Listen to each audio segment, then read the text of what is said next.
오도원 농부의 비유에 대해서 말씀을 드리겠습니다.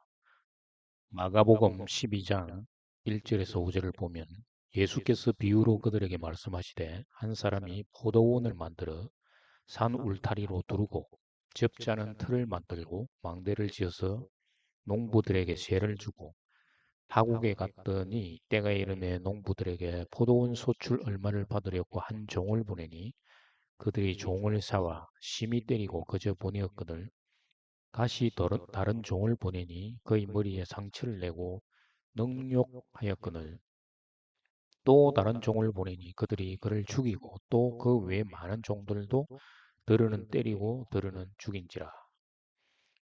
이 이야기는 표면적으로는 악한 농부의 이야기지만 유대인들에 대한 이야기도 되는 것입니다. 한 사람은 하나님이시고 하나님이 유대인들에게 메시아를 보냈지만 유대인들은 메시아를 죽인다는 그런 것입니다. 그래서 유대인들이 저주를 받게 된다는 말입니다. 복음을 거부한 유대인들을 비방하는 것입니다. 유대인들이 복음을 거부했으니 이방인들에게 복음의 축복이 넘어가는 것입니다. 12장 12절에서 그들이 예수의 이 비유가 자기들을 가리켜 말씀하신 줄 알고 잡고자 하되 무리를 두려워하여 예수를 두고 가니라. 예수님의 비유의 초점은 바리새인과 서기관들임을 알 수가 있는 것입니다. 예수님은 나귀 새끼를 타고 예루살렘에 들어가 성전에서 장사하는 자들을 내쫓고 새로운 성전, 즉 부활을 말씀하셨습니다. 그런데 이 강령을 지켜보던 대제사장과 서기관이 예수님께 무슨 권한으로 이런 일을 하느냐라고 질문을 합니다. 예수님은 오히려 요한의 세례에 대해서 그들에게 하늘로부터냐 사람으로부터냐라고 묻습니다. 종교 지도자들은 대답을 하지 못합니다. 그 침묵 속에는 세례 요한이 주는 세례는 하늘로부터 나는 것이라는 것을 알고 있었기 때문입니다. 그래서 요한은 하나님, 즉 포도원 주인으로부터 보냄을 받은 자라고 말을 할 수가 있는 것입니다. 예수님 역시 하나님으로부터 보냄을 받은 자가 되는 것입니다. 종교 지도자들이 선지자의 말을 들어야 하는데 듣지 않고 선지자들을 죽인 것입니다. 표면적인 비유를 통해서 이 속에 들어있는 이면적인 의미를 살펴보면 한 사람에 대해서 마태복음에서는 집주인으로 표현됩니다. 그래서 포도원은 집이라는 개념, 즉 성전이라는 개념이 되는 것입니다. 예수님이 성전에 들어가셔서 장사하는 자들을 내쫓았는데 성전이 무엇인가 설명하는 것입니다. 구약에서 성전의 개념은 이스라엘로 표현되었지만 하나님 나라를 상징하는 것입니다. 하나님이 이스라엘을 다스림으로 이스라엘이 하나님 나라라는 것입니다. 오늘날로 말하자면 성전은 심령 속의 하나님 나라, 즉 성도가 성전이 되는 것입니다. 성전을 심령 속에 심는 것입니다.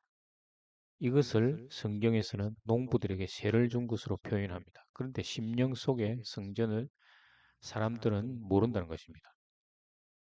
하나님이 성전을 심어 놓았는데 아직 나의 것이 되지 않은 것입니다. 심령 속의 성전은 세를 통해서 넘겨받은 포도원입니다. 그래서 심령 속의 밭을 경작하는 것입니다. 굳었던 땅을 갈고 옥토를 가꾸는 것이 농부의 일입니다. 그런데 사람들은 그렇게 하지 않는 것입니다. 결국 성전에 대해서 모르는 것입니다. 여기서 등장하는 종교 지도자들이 농부이나 땅을 갈지 않은 그런 상태라는 것입니다. 그래서 모든 유대인들이 다 그렇다는 것을 말해줍니다. 농부가 땅을 경작하는 이유는 열매를 얻기 위함입니다. 주인으로부터 임차를 받았으니 농부가 주인에게 열매를 바쳐야 하는데 그 열매는 심령 속의 성전을 통해서 영생 즉 그리스도를 얻는 것이며 그 영생이라는 열매를 하나님께 드리는 것입니다. 열매를 드리는 것은 곧 자신을 드리는 것이며 예수 그리스도와 연합되는 것이며 이것이 영적 예배라는 것입니다. 하나님도 농부고 세를 물려받은 성도 역시 농부라는 것입니다. 그래서 농부는 열매를 맺어야만 합니다.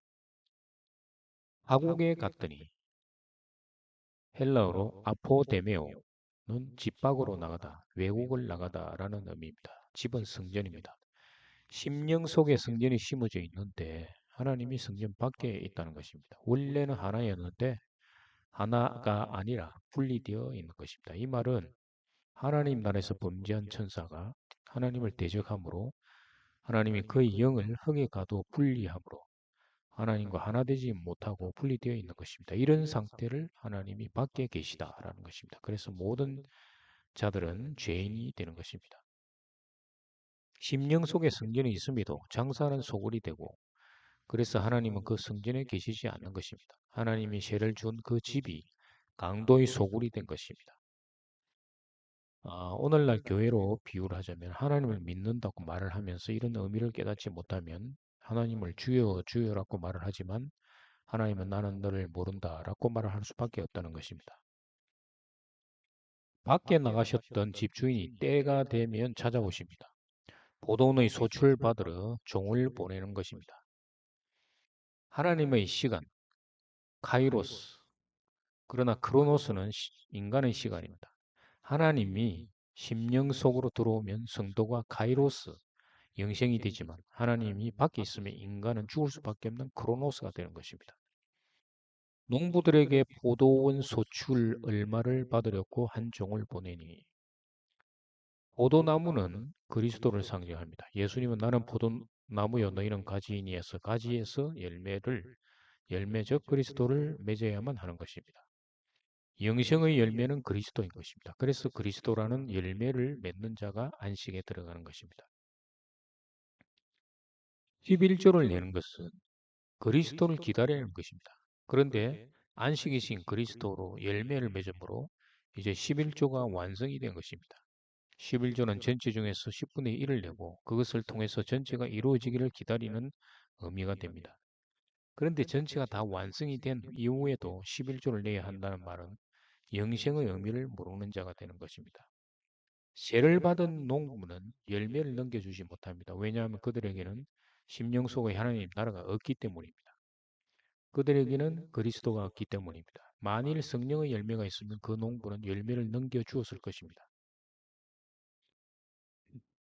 이와 같은 내용이 이사야 5장 1절에서 3절의 내용에 땅을 파서 돌을 제하고 극상품 포도나무를 심었도다. 그 중에 망대를 씌웠고 또 그 안에 술터를 팠도다. 좋은 포도 맺기를 바랐더니 덜 포도를 맺었도다. 예루살렘 주민과 유다 사람들아 구하노니 이제 나와 내 포도원 사이에서 사리를 판단하라. 내가 내 포도원을 위하여 행한 것 외에 무엇을 더 할 것이 있으랴. 내가 좋은 포도 맺기를 기다렸거늘 덜 포도를 맺으면 어찌 됨인고. 그리고 이사야 5장 7절에서도 무릇 만군의 여호와의 포도원은 이스라엘의 족속이요 그가 기뻐하시는 나무는 유다 사람이라. 그들에게 정의를 바라셨더니 도리어 포악이요 그들에게 공의를 바라셨더니 도리어 부르짖음이었도다. 이 말은 예수님 당시에 이스라엘 지도자들의 모습을 그대로 나타내 줍니다. 그들은 율법을 통해서 그리스도를 발견해야 했음에도 그들은 자기의 의에 도취해서 그리스도를 십자가에 죽게 했습니다.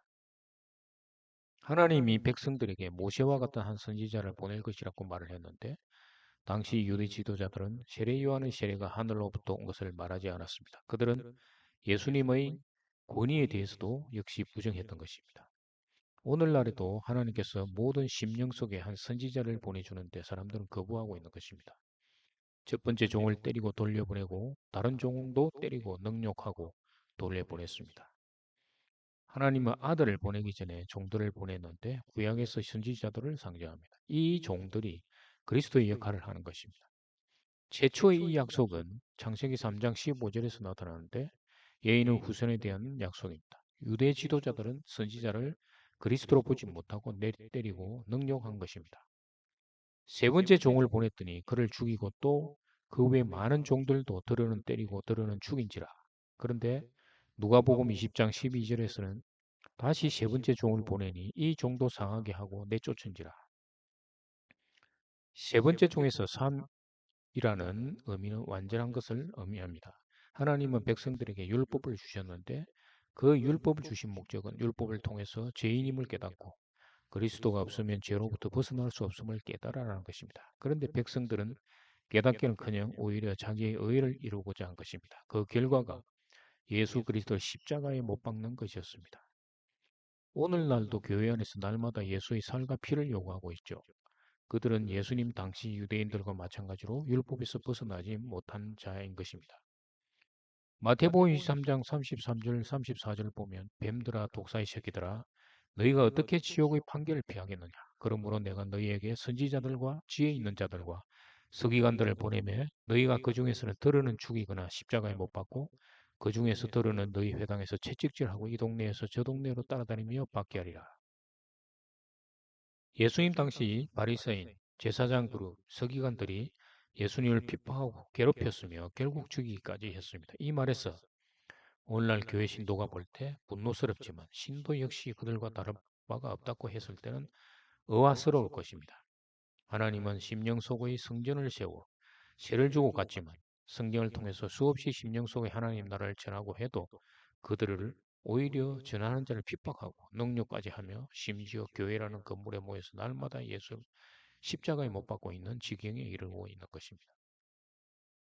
마가복음 12장 6절에서 이제 한 사람이 남았으니 곧 그가 사랑하는 아들이라 채우러 이를 보내며 이르되 내 아들을 존대하리라 하였더니 이 말과 누가복음 20장 13절에서 포도원 주인이 이르되 어찌할까 내 사랑하는 아들을 보내니 그들이 혹 그는 존대하리라 하였더니 우리말 개역 개정에서는 어찌 될까라고 번역이 됐지만 헬라어를 보면 어떻게 완성하지라는 것입니다.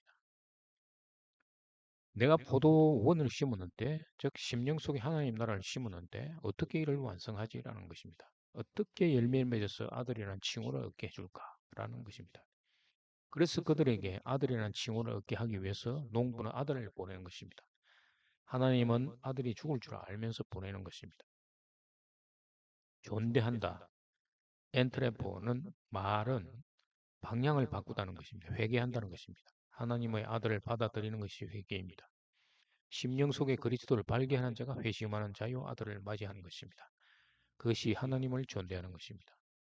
마가복음 12장 17절에서 9절을 보면 그 농부들이 서로 말하되 이는 상속자니 자 죽이자. 그러면 그 유산이 우리 것이 되리라 하고 이에 잡아 죽여 포도원에 내던졌느니라. 포도원 주인이 어떻게 하겠느냐? 와서 그 농부들을 진멸하고 포도원을 다른 사람에게 주리라. 유대 지도자들은 율법이라는 말씀이 있습니다. 그들은 율법을 통해서 논의하고 분석해 보니 이 자를 죽이는 것이 우리가 생각하는 하나님 나라를 상속받는 것이다 라고 스스로 결론 내리는 것입니다.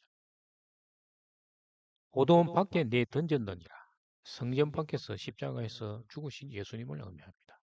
와서 그 농부들을 진멸하고 포도원을 다른 사람들에게 주리라. 포도원을 다른 사람에게 주리라 해서 와서 에르코마이라는 말은 그리스도가 십자가에서 죽고 부활하여 성취한 후에 성도의 심령 속으로 들어온다는 말입니다. 육적인 자, 즉 악한 농부가 진멸당하고 영적인 자, 다른 사람이 살아나면 포도원, 새 성전을 주는 것입니다.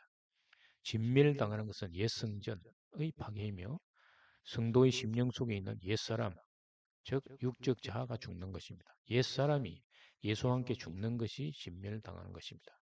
심령 속의 옛 성전이 옛사람이 무너지고 새 성전, 곧 새사람 부활이 세워질 것입니다. 이전의 포도원, 옛 성전이 아니라 다른 포도원, 새 성전을 넘겨주는 것입니다. 포도원을 다른 사람, 즉 영적 자에게 주는 것은 오순절 성령이 임한 사건이 여기에 해당되는 것입니다. 그리스도는 성령의 능력으로 성도의 심령 속으로 들어온 것입니다. 육신이 죽고 영의 몸을 입고 성도의 심령 속으로 들어오는 것입니다. 성도의 심령 속에는 새 성전, 지성소가 세워집니다. 그리고 하나님이 들어오시는 것입니다. 육체 속의 영이 하나님을 만나는 것이 하나가 되는 것이고 하나님의 아들이 되는 것이고 열매 맺는 일이 되는 것입니다. 요한복음 16장 7, 8절에서 보혜사는 바로 그리스도를 의미합니다. 그러나 내가 너에게 실상을 말하노니 내가 떠나가는 것이 너희에게 유익이라. 내가 떠나가지 아니하면 보혜사가 너희에게로 오시지 아니할 것이요 가면 내가 그를 너희에게로 보내리니 그가 와서 죄에 대하여 의에 대하여 심판에 대하여 세상을 책망하리라.